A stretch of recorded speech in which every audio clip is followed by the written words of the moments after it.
Hello बच्चों, कैसे हो आप सभी लोग। आई होप आप सभी लोग बहुत अच्छे होंगे। मैं आप सभी का स्वागत करती हूँ आपके अपने channel KV law in Hindi पर। आज के इस वीडियो में हम किशोर न्याय अधिनियम 2015 के अंतर्गत किशोर न्याय बोर्ड की प्रमुख विशेषताओं को सरल भाषा में समझेंगे। तो चलिए समझते हैं किशोर न्याय बोर्ड की विशेषताओं को। किशोर न्याय अधिनियम 2015 की मुख्य विशेषताएं यानी साइलेंट फीचर्स। तो पहला है बालक की परिभाषा। किशोर न्याय बालकों की देखरेख और संरक्षण अधिनियम 2015 के अनुसार 18 वर्ष से कम आयु का प्रत्येक व्यक्ति यानी बालक कहलाता है। प्रत्येक व्यक्ति बालक यानी चाइल्ड कहलाता है। ठीक है, उसे चाइल्ड ही माना जाएगा जब तक कि वो 18 साल का पूरा कंप्लीट नहीं हो जाता है। 18 वर्ष से कम आयु के व्यक्तियों को विशेष कानूनी संरक्षण भी प्राप्त होता है। यानी वो कोई गलती करते हैं तो उनका अपराध जो होता है उसे उनकी आयु को ध्यान में रखते हुए उससे रिलेटेड उन्हें सजा संबंधित जो होती है वो सजा दी जाती है। कानून के साथ में संघर्ष में आने वाले बच्चों के मामलों का निपटारा जुवेनाइल जस्टिस बोर्ड द्वारा किया जाता है। बच्चों के पुनर्वास शिक्षा कल्याण पर विशेष ध्यान दिया जाता है। बच्चों को वयस्क अपराधियों से अलग रखा जाता है ताकि वो और गंभीर अपराधी ना बन जाए। उदाहरण के लिए 17 वर्ष 11 माह का व्यक्ति अभी भी बालक ही माना जाएगा जब तक कि वो अपना पूरा कंप्लीट 18 वर्ष कंप्लीट नहीं कर लेता है। ठीक है, 18 वर्ष या उससे अधिक आयु का व्यक्ति बालक नहीं माना जाएगा। यानी 18 वर्ष, मान लो आज कल उसका 18 वर्ष पूरे हो गए, ठीक है, कल उसने अपनी 18 वर्ष की आयु कंप्लीट कर ली, तो आज के दिन अगर वो कोई अपराध करता है तो वो वयस्क के अपराध कहलाएगा। ठीक है, वो किशोर न्याय अधिनियम के अनुसार उसको सजा या उसके प्रावधान नहीं चलेगा। ठीक है, उसको वयस्क जेलों में रखा जाएगा और वयस्क अपराधी की तरह ही उसे ट्रीट किया जाएगा। ठीक, जुवेनाइल जस्टिस बोर्ड का गठन। किशोर न्याय बालकों की देखरेख और अधिनियम 2000 के अंतर्गत किशोर न्याय बोर्ड का गठन किया जाता है जो कानून के साथ में संघर्ष में आए बच्चों के मामलों का निपटारा करते हैं। जुवेनाइल जस्टिस बोर्ड का मुख्य उद्देश्य बच्चों को दंडित करना नहीं है बल्कि उनमें सुधार करना है। ठीक है, तो उनको सुधार करके उनका पुनर्वास करना है तथा समाज में उनका पुनर्स्थापन भी करना होता है।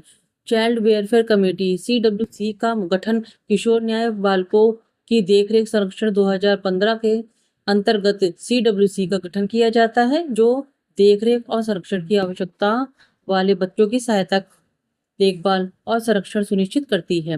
CWC का मुख्य उद्देश्य ऐसे बच्चों को सुरक्षा व संरक्षण और पुनर्वास प्रदान करना है जो किसी कारणवश सुरक्षित पारिवारिक वातावरण से वंचित रह गए। यानी जिस बच्चे को परिवार का संरक्षण नहीं मिला है, उनका साथ नहीं मिला है, ऐसे बच्चों की सुरक्षा, देखभाल और संरक्षण तथा पुनर्वास प्रदान करती है। 16 से 18 वर्ष के बच्चों द्वारा किए गए जघन्य अपराधों के मामलों प्रारंभिक मूल्यांकन का प्रावधान किया गया है।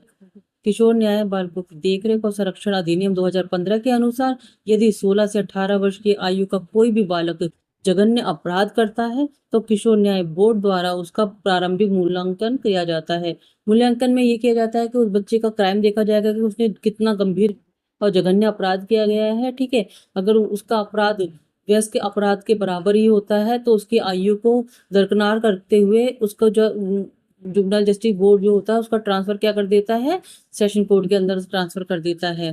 ठीक है, प्रारंभिक मूल्यांकन का उद्देश्य होता है किशोर न्याय बालकों की देखरेख और संरक्षण अधिनियम 2015 की धारा 15 के अनुसार 16 से 18 वर्ष की आयु के बच्चों द्वारा जघन्य अपराध किए जाने के आरोप की स्थिति में किशोर न्याय बोर्ड प्रारंभिक मूल्यांकन करता है। इसका उद्देश्य होता है, प्रारंभिक मूल्यांकन करने का उद्देश्य होता है बच्चे का मानसिक और शारीरिक क्षमता का आंकलन करना कि वह अपराध करने में सक्षम था या नहीं था। ठीक है, उसकी मानसिक सोचने संबंधी की शक्ति देखी जाती है। ठीक है, अगर उसने प्लान करके पूरी जानबूझकर, ठीक है, सब कुछ जानते हुए कानून को समझते हुए अगर ये अपराध किया हुआ है तो उसे वयस्क के भांति ही जेलों में रखा जाएगा और उसका सेशन कोर्ट के अंदर प्रोसीडिंग चलेगी। ठीक है, अपराध के परिणाम को अपराध के परिणामों को समझने की क्षमता का मूल्यांकन करना, अपराध किन परिस्थितियों में किया गया है इसका परीक्षण करना। ठीक है, ये निर्धारित करना कि बच्चों के सर्वोत्तम हित और न्याय दोनों के बीच में संतुलन बना रहे, पुनर्वास पर ध्यान केंद्रित करना। ठीक है, तो पुनर्वास जुवेनाइल जस्टिस बोर्ड का मुख्य उद्देश्य है। इसका मानना है कि बच्चे अपराधी पैदा नहीं होते हैं बल्कि परिस्थितियों के कारण वो अपराध करते हैं या भटक जाते हैं।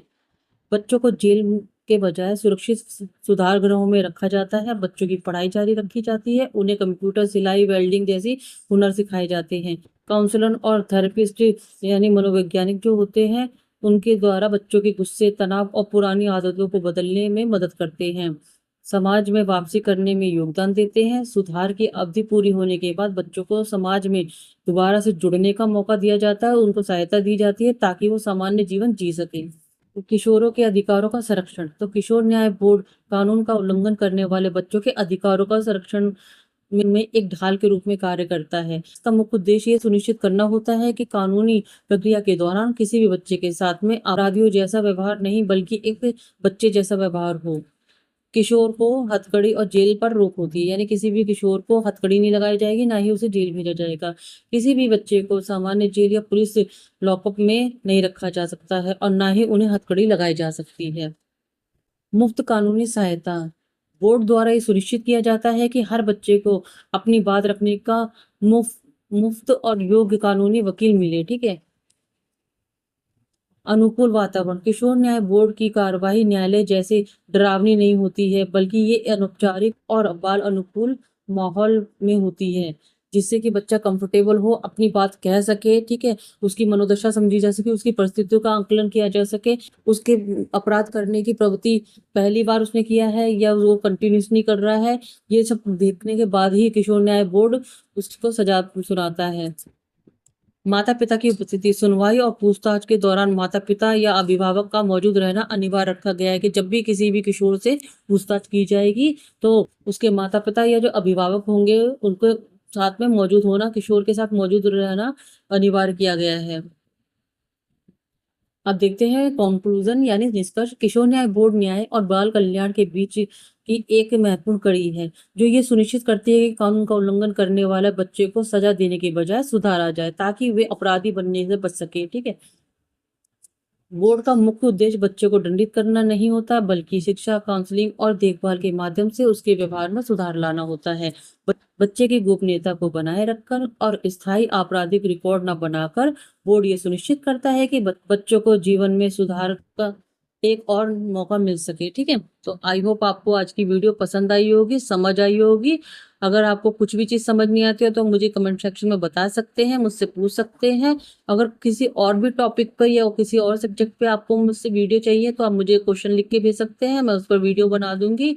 तो अगर आपको मेरा पढ़ाया हुआ समझ आता है, पसंद आता है, तो मेरे चैनल को लाइक कर सकते हैं, सब्सक्राइब कर सकते हैं और अपने दोस्तों के साथ शेयर कर सकते हैं। मिलते हैं अगली वीडियो में, तब तक के लिए राधे राधे।